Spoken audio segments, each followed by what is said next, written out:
Originaire du Mexique, cette espèce Tacitus filifera se présente sous forme de rosette, dont les feuilles se terminent par une pointe devenant de plus en plus fine, ce qui lui a donné le nom de Tacitus filifera. Ces pointes deviennent de plus en plus colorées lorsqu'elles sont exposées au soleil, ce qui fait le charme de cette espèce. Ces rosettes ne dépassent pas les 6 à 7 cm de diamètre. Elles ne posent aucun problème de culture. Et pourtant, on la rencontre très peu en collection.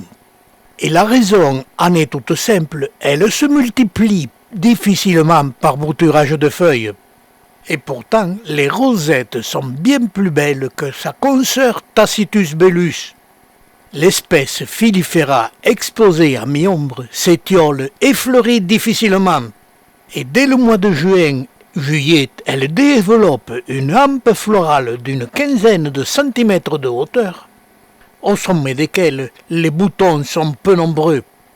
Et la première fois que l'on voit apparaître les hampes florales, on attend patiemment la floraison, en pensant qu'elle sera aussi belle que la floraison du Tacitus belus. Et quand les fleurs s'épanouissent, on est vraiment dessus. Elles sont peu nombreuses et peu colorées. C'est peut-être aussi pour cette raison que cette espèce est peu répandue dans les collections. Les fleurs ont 6 pétales et ne dépassent pas les 2 cm de diamètre.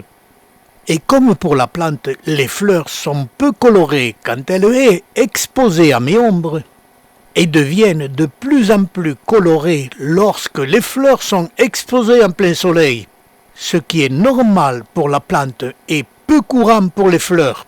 Cette différence est trop importante et elle doit être signalée. Et dans cette espèce, je n'ai trouvé rien de particulier pour alimenter la conversation d'une vidéo.